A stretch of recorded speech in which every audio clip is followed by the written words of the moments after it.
Hi, I'm Lynne Knowlton, and I'm going to teach you Stop, hold on. I have to get this thing out of my eyeball. Say Is this hi, a I'm Lynne blooper? Knowlton. Because I'm telling you, my whole life's a blooper. Hi, I'm Fred. Let's try this again.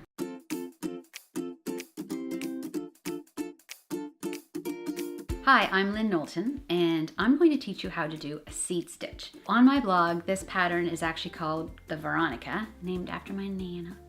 And it's a really interesting stitch because all it is a knit and a purl. Basic, right? Get ready, because this is going to be your favorite pattern ever. The one thing to remember when you're doing a seed stitch is to knit a purl and purl a knit. So in this case, you can see the next stitch this is a knit stitch. When it looks like a little V, that's a knit stitch. So I'm going to bring my yarn forward, go in, and I'm going to purl it. Done. So my next stitch is a purl stitch. And you can tell a purl because it's this straight little one here. So then put my yarn to the back because I'm about to knit this purl stitch.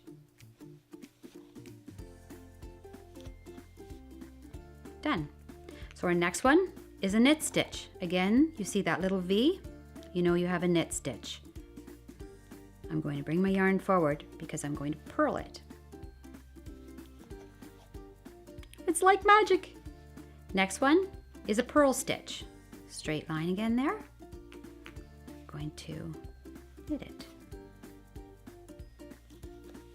I'm using my size 50 circular knitting needles. They're a 25 millimeters, US size 50 circular knitting needles to make a blanket.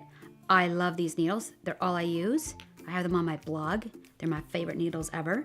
And as you can see, it holds the blanket on this cord here, but you're not knitting it in the round. You're just knitting it like a regular square blanket. So I'm not making a round circular hat, for example. I'm just making a blanket. So again, we're going to purl this knit stitch. I'm going to bring my yarn forward.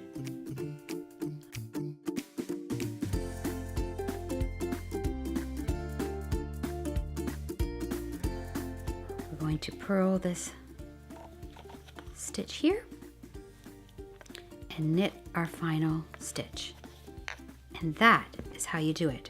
You have a finished square blanket.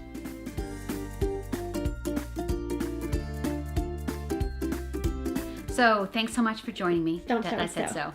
Everything's a blooper. I hate that word so. I don't even use it in blogging. I forgot what I was gonna say. I don't know how to start the sentence without so. Thanks so much for joining me. I hope you loved this tutorial. I hope you loved that tutorial. I hope to see you on the blog, and I hope your project is amazing. Why are you laughing at me? I actually really love knitting, and I hope you do too. This is an amazing pattern, and I hope your project is awesome. I'll see you on the blog.